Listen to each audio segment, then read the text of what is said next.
Bienvenue sur ce canal dédié à la parole des hommes. Je suis Fabrice Humeau, et un jour j'ai décidé d'ouvrir l'espace à nos représentations masculines, mouvance, entre force et fragilité. Au travers mes rencontres, c'est des instants de vie ou même toute une vie qui se racontent.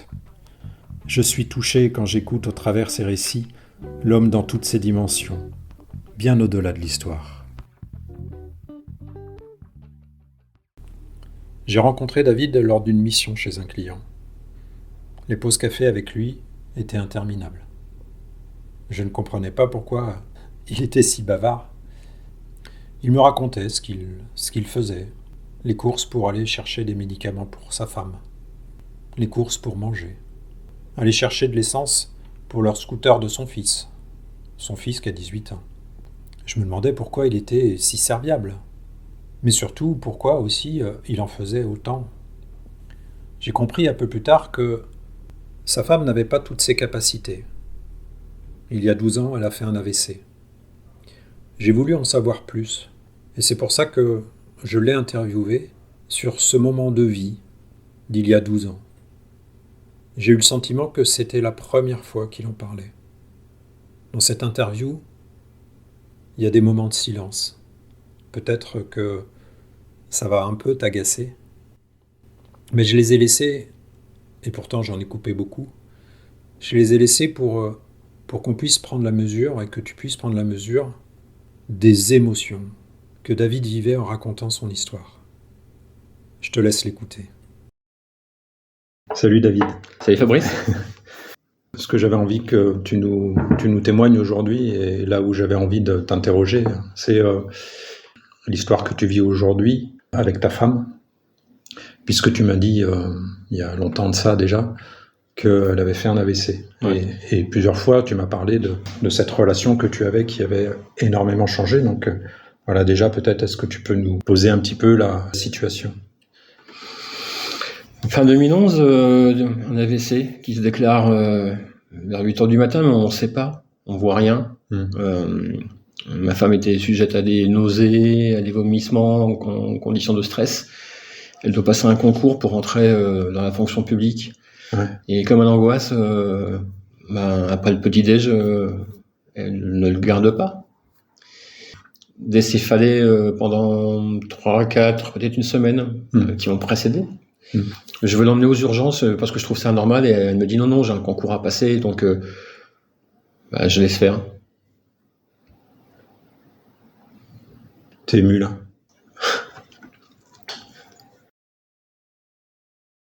C'est de te rappeler ce moment-là qui... Mais c'est tout ce qui... Ça, et puis tout ce qui en découle. Je laisse faire, je l'emmène chez mon ostéo la veille de son concours, parce que j'avais moi une séance d'ostéo de prévue, et puis je lui dis écoute, mon ostéo elle a mal au crâne, elle a du mal à bouger le cou, et il regarde, il fait effectivement c'est un peu tendu, Ouais. donc il fait quelques gestes pour assouplir, et ça va mieux. On sort, franchement c'est le jour et la nuit. Et durant la nuit par contre c'est pas ça du tout quoi. Elle m'arrache le bras tellement elle a mal. Et donc voilà, petit matin, petit déj, vomi, je vais pas l'emmener à son concours, elle me dit emmène-moi quand même, et je l'emmène.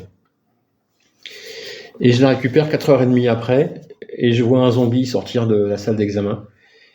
Quelqu'un qui a le regard perdu, qui a eu un coin de les lèvres pendant, un bras qui est tombant, presque inanimé, enfin qui ne bouge plus normalement comme quand on marche.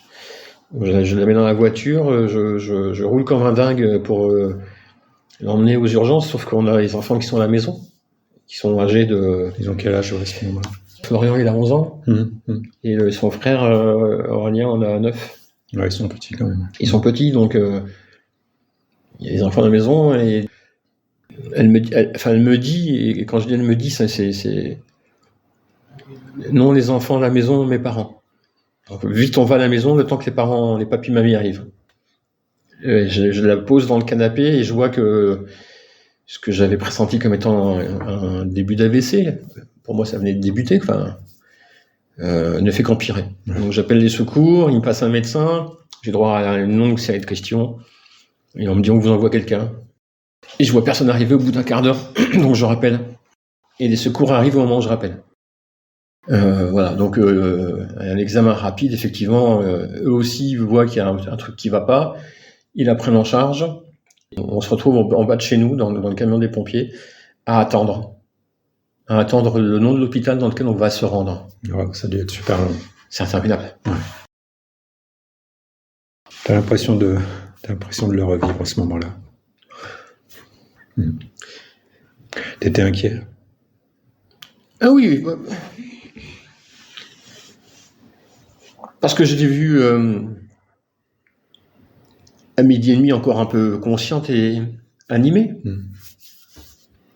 À 13h15, c'était presque une jolie plante. Ah ouais. Quand les secours me disent donnez le téléphone à madame pour qu'elle nous dise ce qu'elle ressent alors qu'elle est plus en capacité de parler, et que je la vois basculer sur le canapé, que je la redresse, qu'elle rebascule. Alors ça va, elle basculer sur le côté, donc pas de choc. Je la vois mourir. À ce moment-là, tu as l'impression qu'elle va mourir. Ah oui. Ouais. Donc on part quand même à l'hôpital. On me donne le verdict. Malheureusement, j'avais vu juste. Les mots du neurochir.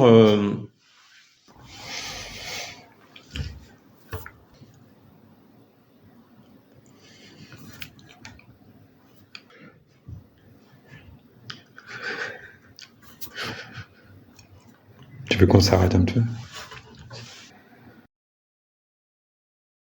Qu'est-ce qui est le plus dur là pour toi quand tu nous racontes ça? Mais j'ai revu le truc. Ouais. C'était il y a 12 ans, mais on abordera certainement le sujet.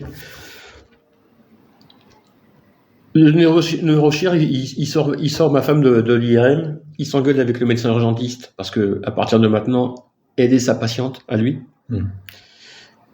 C'est lui qui va administrer un traitement, et plus d'urgentiste.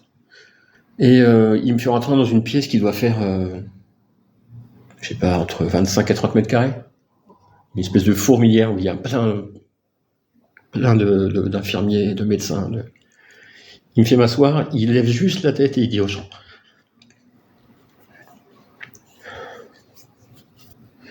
Est-ce que vous pouvez sortir, s'il vous plaît?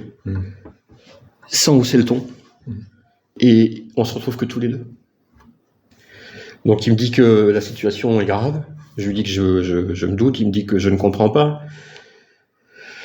J'insiste en lui disant que j'ai cru percevoir un début d'AVC et qu'il y a des symptômes qui trompent pas, quoi. La bouche pendante, la patate chaude, la moitié du corps qui réagit quasiment pas.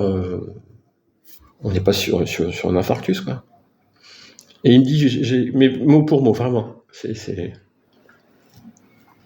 deux possibilités. Soit j'opère votre femme et elle meurt d'une hémorragie pendant l'opération, soit je tente un traitement et votre femme ne sera plus votre femme.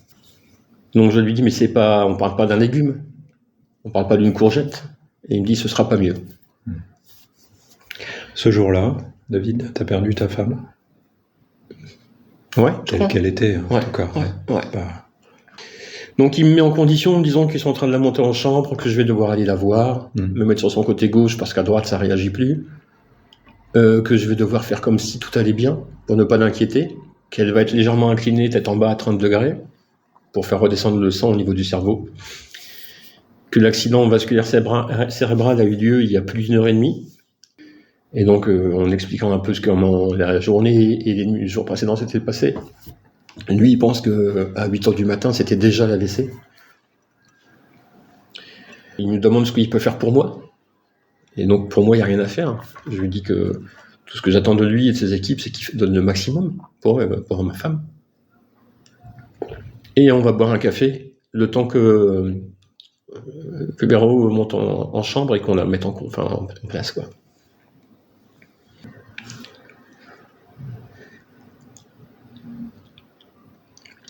Quand tu dis on va boire un café, c'est avec ce médecin? Oui, il me dit venez, on va boire un café, ça va vous faire du bien. Entre-temps, je gère un peu les beaux-parents pour leur donner des nouvelles. Ce que moi j'avais cru donc voir encore une fois avait été rejeté par ma belle-mère qui me disait mais non, t'es pas médecin. Là où normalement en voiture on met 10 minutes entre la maison et l'hôpital, en voiture mon beau-père en a mis 5 pour venir stationner. Je stationnais et arriver dans la chambre. D'accord. Il a senti l'urgence lui aussi. Oui. Ça a été...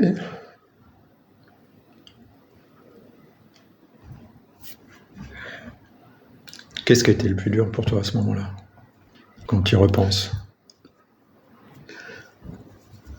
Le plus dur, c'est d'être dans l'attente, de ne pas pouvoir faire quelque chose pour l'aider. Ouais. C'est, on te dit pas grand-chose. Tu vas la voir tous les jours. Alors, il fallait respecter certains horaires, pas trop la fatiguer. Quand moi j'arrivais à 14h, j'essayais même d'arriver un peu avant, je me rendais compte que personne... alors au départ, elle était perfusée. Et quand ils ont commencé un peu à la redresser au bout d'une petite semaine, et de la mettre un peu en position assise de temps en temps pour les repas, elle n'était pas en mesure de manger, seule. Elle était dépendante de tout, pour tout. Elle avait perdu l'usage de la parole. Elle n'avait plus le côté droit qui fonctionnait, plus du tout. Aucune sensibilité. Elle n'aime pas, quand je le dis, mais elle grognait comme un animal. Donc, tout de suite, on a essayé d'amener des choses, genre des photos de nous tous. Et quand on lui parlait, on faisait en sorte de lui montrer, pour voir si elle avait des souvenirs ou si elle réagissait. On avait essayé de trouver des systèmes, mais c'était naïvement, quoi, avec un tableau, des lettres et des chiffres, et puis des couleurs, et un pantalon, on dessinait une robe, en lui disant, mais qu'est-ce que tu veux qu'on t'apporte? Est-ce que tu veux un pyjama? Est-ce que tu veux un pantalon de survêtement? On avait l'impression qu'elle comprenait, mais quand elle essayait de s'exprimer en montrant, c'était n'importe quoi. Enfin, le geste n'allait pas avec la pensée, j'imagine. Mais on te dit pas grand-chose. Ouais. On te dit à un moment donné que tu vas pouvoir venir avec les enfants, mais pas plus de 15 minutes, parce qu'elle commence à aller mieux, parce qu'on va pouvoir les mettre en position assise, et qu'il y a moins de choses qui sont visibles. Ça a duré combien de temps, cette période-là? Elle est restée 14 jours à l'hôpital. 14 jours. 14 jours à l'hôpital. Au 15e jour, centre de rééducation, ça a duré 2 mois et demi. Tous les jours, là-bas, elle dormait H24, quoi. Elle ne sortait que le week-end. Après, ça a été des consultations externes. D'accord. Donc, tu apprends des nouveaux mots. Tu apprends en arrivant au centre de rééducation que quand tu montes le dossier d'admission, on te demande si est 100%. Donc moi, je dis, bah oui, entre la mutuelle et la sécu, il y a 100%. Non, 100%, en fait, c'est un régime, c'est l'ALD. C'est une liste de pathologies déterminées et qui font qu'en fonction de ta pathologie, le régime obligatoire, la sécu, elle te paye tout. 100%. Des frais. Jamais ça passe par la mutuelle. Ouais. Donc par rapport à son AVC, elle a un ou des médicaments qui sont pris en charge. L'opticien sur certains trucs, c'est pris en charge. Voilà. La pathologie est prise en charge. T'apprends ça. Mais en fait, on te dit pas tout. Il se passe des choses très compliquées derrière ça. Tu cherches des solutions pour te faire aider à la maison un petit peu. Parce que malgré ça, il faut continuer un petit peu à travailler, à avoir une vie professionnelle. Et donc, tu cherches des solutions pour te soulager sur le ménage. Donc, t'appelles ta banque ou ta mutuelle complémentaire qui te disent vous avez le droit à 8 heures une seule fois. Oui. Donc là, c'est compliqué. Et là où j'ai envie de t'interroger, c'est comment tu as réussi à tout gérer entre... tes enfants sont jeunes, alors même s'il y a les beaux-parents qui sont là, j'entends, mais les enfants sont jeunes, tu as ton boulot, il faut que tu continues. Ouais. Comment tu as tenu le coup? Comme d'habitude, on dormait un peu. Mais ça, c'était déjà un peu le cas, mais ça n'a fait que s'amplifier dès le retour de l'héros à la maison, de toute façon. On dormait un peu, et puis en faisant ce que beaucoup de femmes font, c'est-à-dire en cumulant les jobs. En ayant, quand tu es sur la partie professionnelle, l'esprit toujours préoccupé de savoir ce qui peut se passer à la maison. Elle a commencé à retrouver l'usage de la parole on va dire, fin juillet. Difficilement, mais rapidement après. En cherchant ces mots, comme beaucoup de gens qui sont victimes d'aphasie, des fois en utilisant, comme l'a dit, des subterfuges en guise de synonymes, avec un petit accent anglais qui fait bien rigoler parce que elle n'est pas du tout anglaise et du coup des gens des fois lui disent mais vous parlez bien français madame.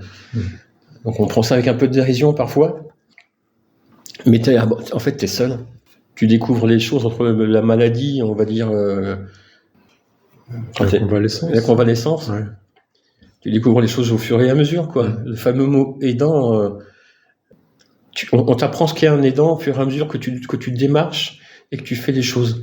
Même l'association des aphasiques du Var, du coup, puisque je suis varois, quand on est allé à sa rencontre, nous a donné très peu d'éléments, très peu d'éléments sur quelle démarche faire, comment la faire, sur quoi est-ce qu'on pouvait prétendre être aidé, comment accompagner Véronique dans sa maladie. Tout ce qui va autour d'une personne qui a une lourde maladie, une lourde pathologie qui demande un peu plus d'attention que d'habitude, quoi. Je cumulais le travail. Les courses. Les courses, alors à l'époque, je faisais vraiment physiquement les courses. J'ai basculé en live, du coup. La gestion des enfants après les cours après l'école. Le ménage. La gestion de la maison, telle que n'importe quelle femme, malheureusement, c'est pas du sexisme, mais malheureusement, c'est ce qu'elles font quasiment toutes, quoi. Elles cumulent les fonctions et les emplois. Donc, durant toute la convalescence de Véro, comme ça s'est passé l'été, c'était plutôt simple. Elle n'était pas à la maison, les enfants étaient en centre aéré, et chez Papy Mamie, je m'occupais de mon travail, j'allais voir Véronique, je récupérais les enfants, et je faisais ce qu'il y avait à faire à la maison. Donc j'ai pris des habitudes par rapport aux lessives, la façon d'étendre. C'est des choses que tu faisais pas avant, que je faisais pas spontanément. Que tu as dû apprendre. Moi je suis plus sur le ménage. Le repassage, ça me dérange pas, mais je suis extrêmement long.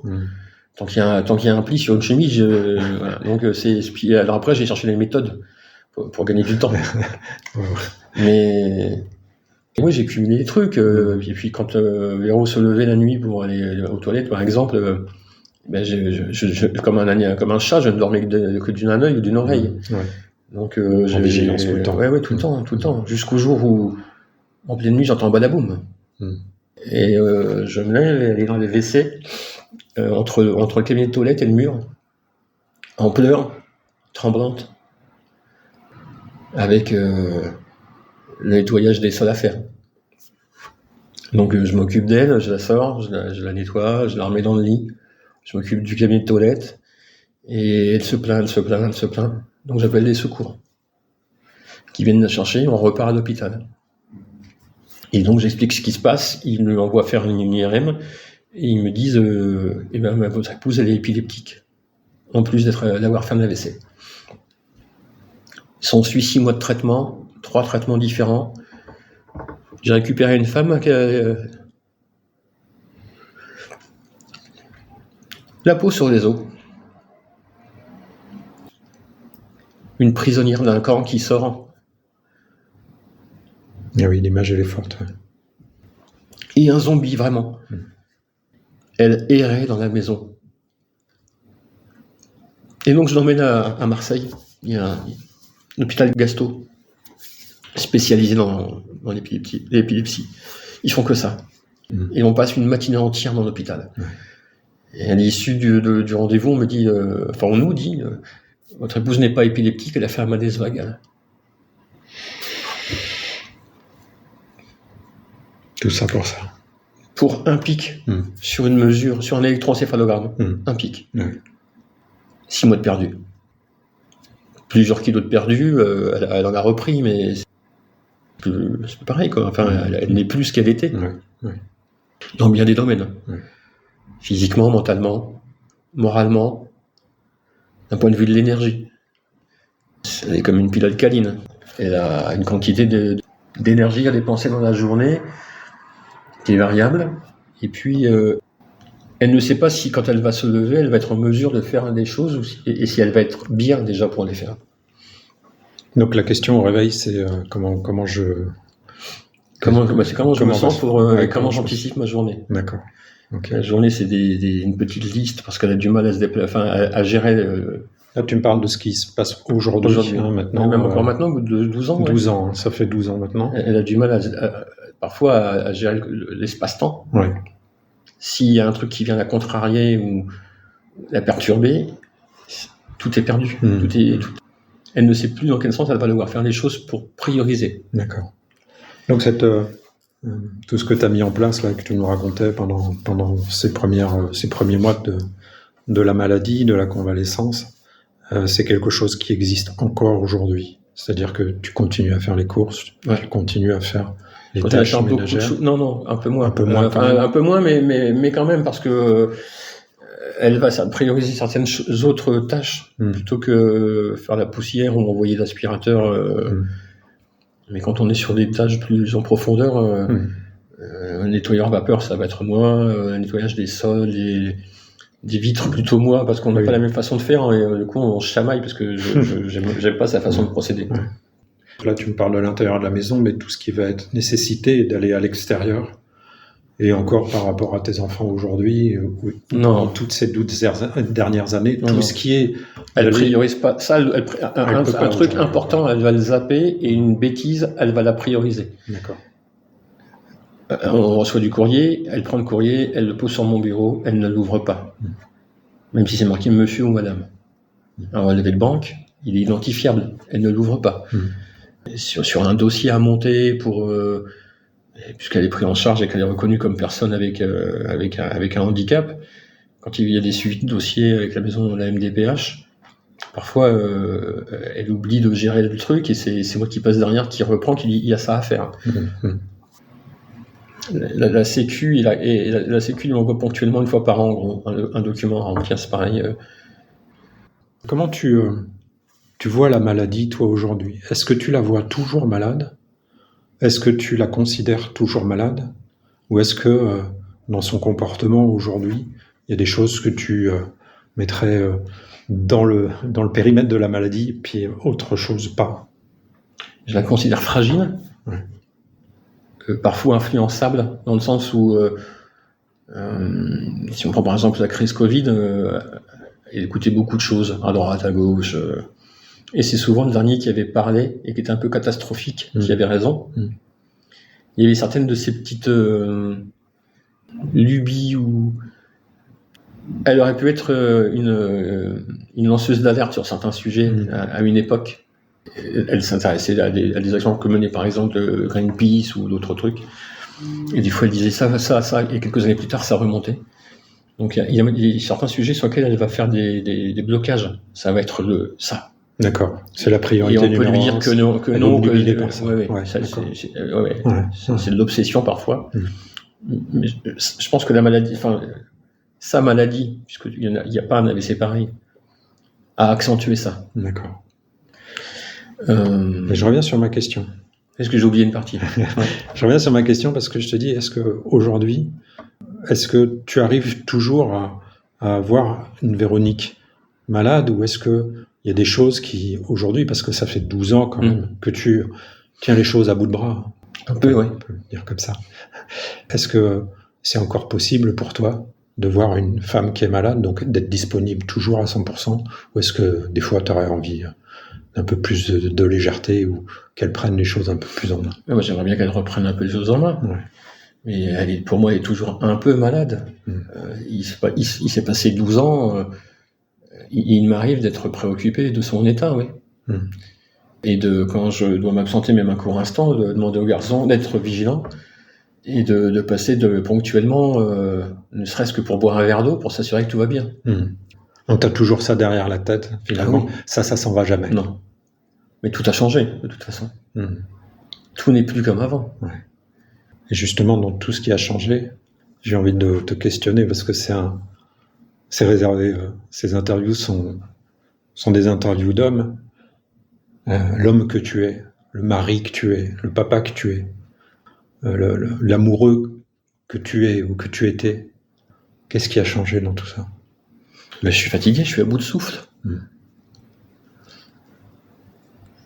J'ai du mal à me dégager 1 heure pour moi par semaine. Ouais. J'ai un loisir qui me demande entre 1 heure et 1 heure et demie par semaine. J'ai du mal à pouvoir me l'accorder, et quand je me l'accorde, je demande à ce qu'on me laisse tranquille. Cet instant. Et ben non. T'as pas de tranquillité. J'ai pas de tranquillité, non. Ouais. J'en arrive à parfois prétexter de devoir faire une course et la faire durer 2 heures, pour être 2 heures hors de chez moi, pour pouvoir aussi souffler un peu. Je souris parce que c'est un super stratagème. Je souris aussi parce que ça montre le besoin que tu as de respirer, de souffler. Parfois, oui. Même si c'est pour aller faire des courses. Ouais. C'est de prendre ton temps, je sais pas, pour prendre un café, pour... Quand je dis 2 heures, l'autre jour, je suis parti faire le plein de mon scooter, j'ai mis vraiment 120 minutes. Même un peu plus. Ah ouais. Et quand je suis rentré, en fait, personne ne s'était rendu compte de quoi que ce soit. C'est comme si j'étais parti il y a 10 minutes. C'est ce qui est complètement fou. L'homme que je suis a changé dans la vision que j'ai de voir ma relation avec ma femme, dans le privé, dans l'intimité. Beaucoup dans l'intimité. Tu veux dire que vous avez plus beaucoup de relations sexuelles?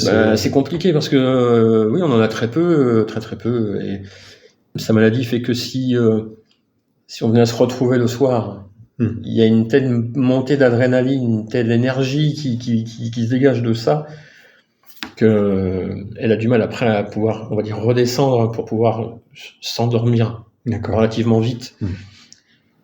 Auquel cas, le lendemain matin, elle est fatiguée et rien ne va. Pour elle, en tout cas. Et si on le fait au petit matin, par exemple, ça peut la fatiguer pour la suite de la journée. D'accord. Donc vous avez très peu de rapports. Très peu. On ne va plus au cinéma. Et sur les autres trucs, on n'a pas beaucoup de points communs. Quand tu dis on a vu beaucoup de points communs, on ne fait plus beaucoup l'amour, c'est vous êtes 2 personnes l'une à côté de l'autre. Oui, parfois j'aurais tendance à qualifier notre relation de colocataire ou de colocation. Oui, d'accord. On est sous un même toit, mais on ne partage plus autant qu'avant, de moins en moins. Et tu en as peut-être de moins en moins envie aussi. Mais c'est-à-dire que tous ces sujets à débat et parfois à réflexion, mais presque philosophique. Et il y a des moments où j'ai pas envie de philosopher, moi. Enfin, c'est anecdotique, mais hier soir pendant le dîner, on parlait de Halloween, le fait que les enfants fêtent Halloween. Enfin, moi, je disais qu'il fallait peut-être pas voir le côté spirituel derrière ça, surtout quand on a un enfant de 6, 7 ans, 8 ans, mais plutôt le côté un peu festif, comme eux le voient Noël comme un moment magique, parce que il y a le Père Noël, il y a les cadeaux. Ils n'ont pas conscience du côté religieux derrière. Plus tard, en grandissant, les enfants le comprennent et ils abandonnent le truc. Mais on était déjà hier dans un niveau de réflexion qui était un petit peu élevé. Non pas que j'ai pas la capacité à le faire, mais j'avais pas envie de me prendre la tête sur un débat autour de ça. Ouais. Si le petit vient à la maison qui frappe et qu'on est là, il aura les bonbons et je lui demanderai pas s'il sait ce que veut dire Halloween, ce qu'on fait, ce que c'est le solstice, machin. Il s'en fout, quoi. Mais ça a commencé à être un sujet à débat. Florian s'en est mêlé, évidemment, parce que quand je vois Florian et sa mère, je vois donc ma femme et son père, qui avaient parfois des conversations très très tendues, en opposition, avec des claquages de portes. Par chance, les portes ne claquent pas chez nous, mais parce que à un moment donné, je lève la tête, je regarde mon fils aîné. Et dans mon regard, il comprend qu'il faut lâcher l'affaire. Donc j'ai l'impression que il n'y a plus de simplicité. Non, et il y a même des fois, spontanéité. Il y a même des fois où je dis à Véronique, écoute, tu sais quoi, j'ai même pas envie d'essayer de discuter avec toi. D'accord. J'ai pas envie de me prendre la tête. Ouais. Donc le sujet est clos. Bon, peut-être j'ai l'impression que parfois elle vit dans son monde. Et mais elle a besoin d'être brutalisée pour la sortir de son monde. D'accord. La brutaliser, de les mettre en opposition par rapport aux idées et aux désaccords qu'on peut avoir. Ne pas la laisser se conforter à ce qu'elle a pu entendre et se dire qu'elle a raison, surtout. Oui, ce qui est bien, c'est d'ouvrir un peu les yeux. C'est pas physiquement, j'entends. C'est vraiment dire non, sur ce sujet, tu as tort et regarde. Regarde devant toi, les yeux. Là, tu nous as parlé de ta position d'homme à côté d'une femme. Et dans ton dans ta position de papa, parce que donc, tes enfants avaient 9 ans. 9 et 11. 9 et 11.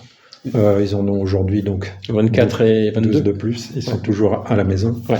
Et qu'est-ce que ça a changé, tu penses, dans la relation que tu as eue avec tes enfants aussi? Parce que forcément, c'est venu impacter ça. Alors Quand je dis impacter ça, hein, ouais. c'est peut-être, tu as moins de temps pour eux. Tu as moins de temps, je sais pas, pour les emmener faire du vélo ou des choses comme ça. D'un père qui fait des activités, qui fait découvrir des choses. Alors, est-ce que ça a encore eu une place? J'ai eu moins de temps au moment de la maladie. En plus, ça s'est produit fin juin. Ce qui fait que malheureusement, les rituels qu'on avait chaque été n'ont pas pu avoir lieu. On n'a pas pu aller à la plage, on n'a pas pu voir les choses comme on le faisait habituellement. Et ce qui m'a valu une petite réflexion de mon fils aîné à la veille de rentrer à l'école, qui m'a dit les yeux dans les yeux, ouais, bon, on n'a pas eu de vacances. Ouais, pour lui, il avait vraiment pas eu de vacances. Ouais. Et donc, ça t'a fait quoi quand il t'a dit ça? Ah bah c'est dur, hein.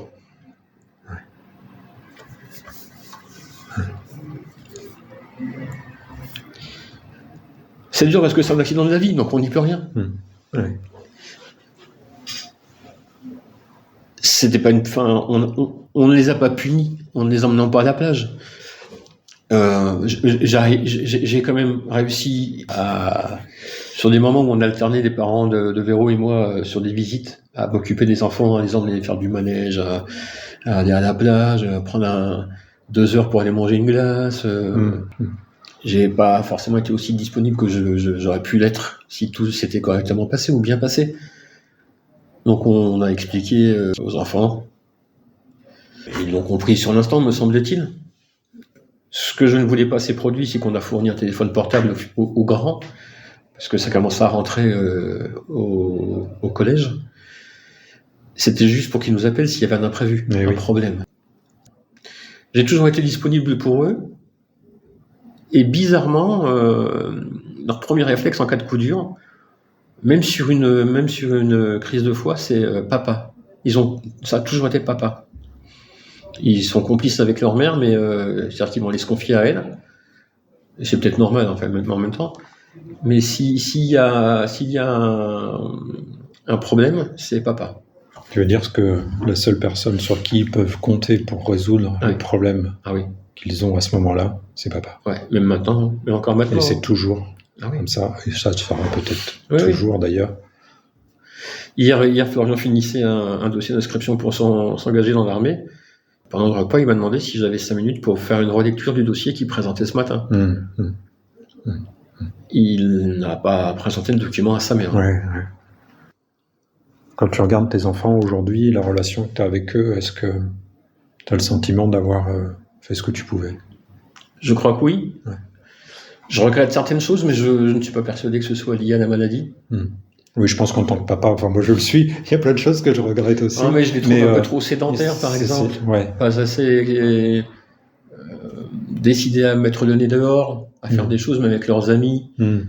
Tu penses que si Véronique n'avait pas eu cette maladie, enfin si vous aviez eu une vie normale, tu penses qu'aujourd'hui ils iraient plus vers l'extérieur? Ils ont fait un peu comme toi, en fin de compte, ils sont restés près de leur mère. Oui, on est resté à la maison à s'occuper d'elle, entre nous. Une espèce de petite meute. Et donc, si tu avais eu une vie normale, tu penses qu'aujourd'hui, ils seraient plus là, ou ils iraient vers l'aventure, alors qu'aujourd'hui... Je pense qu'ils iraient plus vers les... ils iraient plus vers les autres, et peut-être même ils seraient plus... Bon, ils viennent de finir leurs études, mais... la relation aux autres, je trouve qu'ils ont une relation aux autres qui est compliquée. Alors, est-ce que c'est générationnel à cause des réseaux sociaux, sur lesquels ils sont allés relativement tard en même temps? Finalement, je crois qu'il est arrivé à 17 ans. Il s'inscrit sur Facebook pour publier des dessins qu'il fait pendant les concours. Mais pas pour publier tous les jours. Juste pendant les concours, il publie son truc, les 24 heures de la BD, machin. Et après, il disparaît. Enfin, il disparaît. Il ne publie pas.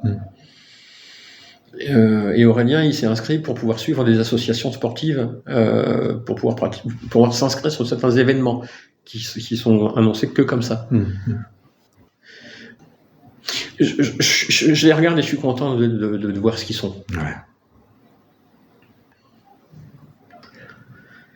Je pense qu'on s'en est bien sorti, malgré tout. Donc là, tu nous as décrit 12 ans de ton histoire, là, aujourd'hui. Est-ce que Je t'ai zappé des chapitres. Hein. Oui, bien sûr, on a un temps limité quand même. Je t'ai zappé au bout de 3 mois d'AVC, des crises de démence où on finit en psychiatrie pendant 48 heures, sous observation, et qu'on demande à Véronique de prendre des médicaments et qu'elle fait mine de les prendre, mais qu'elle les crache, et qu'elle a peur et qu'elle me voit comme quelqu'un de mauvais qui veut me débarrasser d'elle parce qu'elle est malade. Et en fait, elle me voit et elle me parle de la Vierge qui lui a donné comme mission de me donner une fille. Et donc, quand tu pars au travail et que tu as ça en tête, t'es pas serein. Quoi. Non. Par 2 fois, à 3 mois d'écart à chaque fois. Tu vois, AVC fin juin, première crise de démence le 18 décembre, deuxième crise de démence le 18 mars. Et la démence de mars peut tout changer. C'est-à-dire qu'à un moment donné, on me dit on va la mettre en hôpital de psychiatrie. Psychiatrique, oui, c'est ça. Elle était prête à être enfermée. Et elle te regarde avec... Je pense qu'au moment où elle te regarde dans l'état où elle est, elle te voit comme le diable qui veut te débarrasser d'elle. C'est pas le but de l'entretien, puisque c'est moi qui interroge, mais je crois comprendre ce que tu as vécu, parce que j'ai vécu des choses similaires dans ma vie. Donc ce que tu nous dis, c'est que tu nous as raconté qu'une partie, et donc ça donne la mesure de tout ce que tu as pu vivre et tout ce que tu as pu endurer pendant ce temps-là. Puis j'en vis encore. Et tu en vis encore aujourd'hui. Alors je vais te poser une question qui n'est pas facile. Comment tu te vois dans plusieurs années ? Je ne m'imagine pas. Tu peux pas t'imaginer. Faut être honnête. Hein. Je peux pas. Faut pas se mentir. Est-ce qu'on a encore un avenir ? Est-ce qu'on est ensemble par habitude ou par amour ? Et quand tu dis « est-ce qu'on a encore un avenir ?» j'ai l'impression que tu parles aussi du tien. Je veux dire en tant que couple. Oui, en tant que couple, mais toi en tant qu'individu, individualisé. Plus rien ne m'éclate, plus rien ne me fait kiffer. Je suis allé jusqu'à même, après la crise Covid, ne plus aller vers les autres et vivre carrément entre mes 4 murs. D'accord, reclus. Ne pas aller vers les autres ne me manquait pas. Ça me desservait peut-être, mais j'allais dire seul avec moi-même, j'étais tranquille. Ce que tu n'étais pas avant de sa maladie. Ah non, j'étais pas ça. Donc ça vraiment. J'étais plutôt extraverti, j'allais vers les autres, j'étais pas le dernier à faire la fête. En étant raisonnable, mais. Ça a vraiment eu un impact très fort sur toi. Ça a changé toute ma vie, oui. Au point de dire un jour, mais si c'est comme ça, il vaut mieux vivre enfermé, quoi. Ouais. Puis des fois, je me dis qu'il vaut peut-être mieux qu'on vive même seul, chacun chez soi, ou s'arrêter là. Ce qui fait que ce sera une autre façon d'être chacun chez soi. Je suis parti sur un projet pour soi-disant un mois de marche. Je suis revenu au bout de 14 jours, mais même pendant ces 14 jours, j'avais été sollicité de très nombreuses fois parce que il se passait des choses à la maison que seul moi pouvais soi-disant résoudre. J'imagine que même si aujourd'hui tu avais envie d'une autre vie, si tu avais envie de quitter Véronique, ça serait presque impossible. Ce serait très compliqué parce qu'il y aurait toujours ça, un besoin d'aide, d'assistance. Et ça. Bien qu'elle soit autonome, si on prend d'un point de vue des thérapeutes, elle est autonome. Elle est capable de se lever, de se laver, de s'habiller seule. Ça, c'est vrai. De s'ouvrir. Elle est capable, elle sait sortir, aller faire les courses. Elle a repris le yoga et ça l'a aidé beaucoup pour retrouver un équilibre physique et fonctionnel. La méditation l'a aidé aussi. Elle voyage. Elle prépare un voyage en Sicile. Elle a quand même une grande part d'autonomie sur bien des sujets. Elle fait à manger, elle se creuse la tête pour faire des trucs sympas à manger, elle va chercher des petites recettes, voilà. Mais ses phobies sont devenues parfois des obsessions qui quand elles débordent, du coup, sont envahissantes sur notre vie. Il y a cette notion de l'énergie et du fait qu'on ne puisse pas se retrouver comme auparavant, qui fait qu'à un moment donné,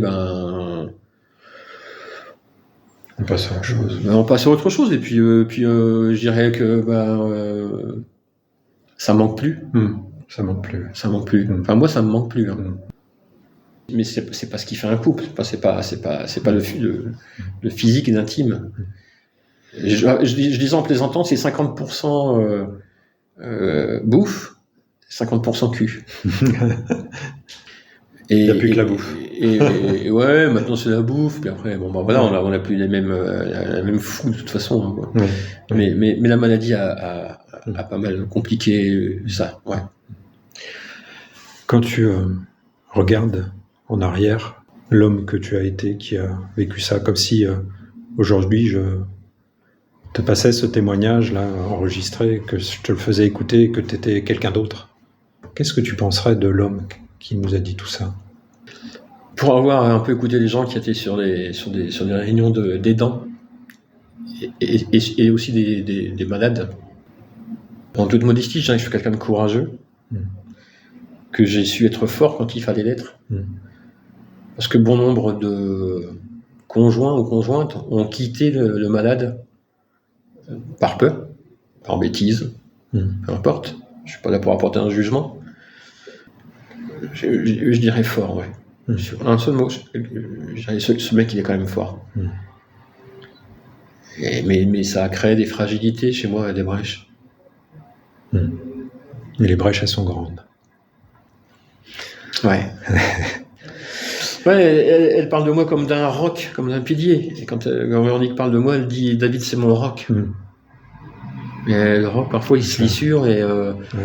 Ça, c'est ce qu'elle voit, en tout cas, ou c'est ce qu'elle voudrait que tu sois. Effectivement, on peut le comprendre, qu'elle voudrait que tu sois. Quelqu'un de solide, de stable, ce qu'elle peut se reposer. Ouais. Elle le dit, elle a encore dit dimanche chez des amis, je sais que je peux me reposer sur lui. Mais ce que tu nous dis, c'est que derrière ce roc, derrière cette armure-là qui est là, derrière cette force-là, il y a un petit être sensible. Il y a un petit être sensible qui s'est... Mais je pense que cette fragilité... je suis pas quelqu'un de macho ou genre un mec ça pleure pas. Mais je pense qu'elle a été mise en avant à ce moment-là. Ouais. Ouais. Et tu l'as vu, là c'est audio, mais il y a toujours cette émotion, rien que d'en parler. Je suis suivi par un thérapeute.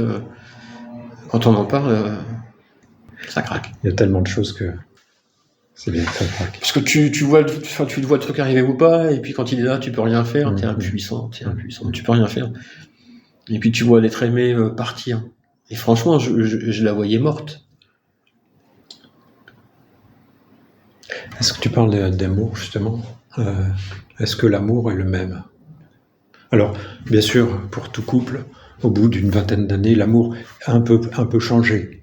Il n'est pas tout à fait le même que les 6 premiers mois de la rencontre et les premiers moments de la vie, et le moment où on construit sa vie ensemble. Mais je suppose, mais toi, est-ce que tu es encore...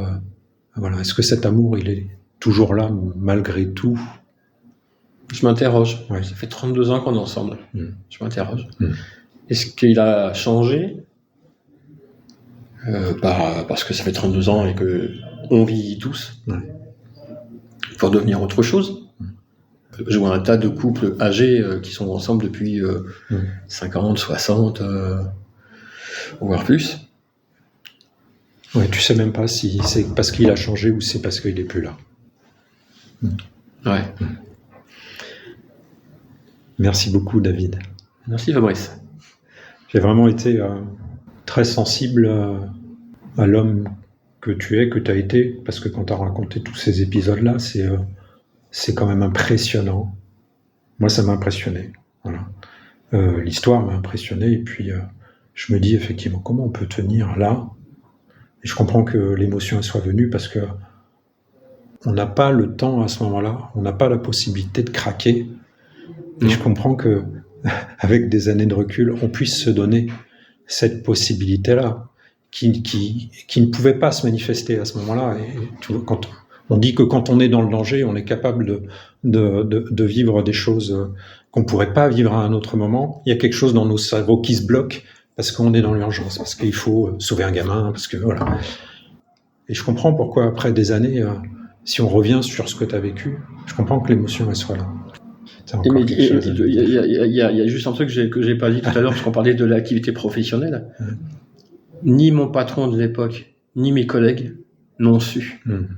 Jusqu'au moment où on a failli aller à l'hôpital psychiatrique, où je suis arrivé dans l'entreprise, avec le coffre farci de médicaments. Et j'ai dit à mon patron, il faut que je vous parle. Donc là, Donc on était en décembre. Ouais. En juin, décembre, personne n'a rien pendant su, 6 mois, personne n'a rien vu. Personne. Wow. Incroyable. Merci beaucoup, David. Merci à toi. Je te donne rendez-vous dans 15 jours pour la prochaine interview de La Parole des Hommes. Pour être tenu au courant de sa sortie, n'hésite pas à t'abonner à ce podcast, me suivre sur les réseaux sociaux sur mon compte Fabrice Humeau ou consulter mon site internet fabricehumeau.fr.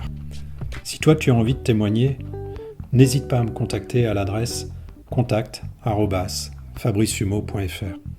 Tu peux retrouver toutes ces informations sur le descriptif de cette interview. Je te souhaite le meilleur.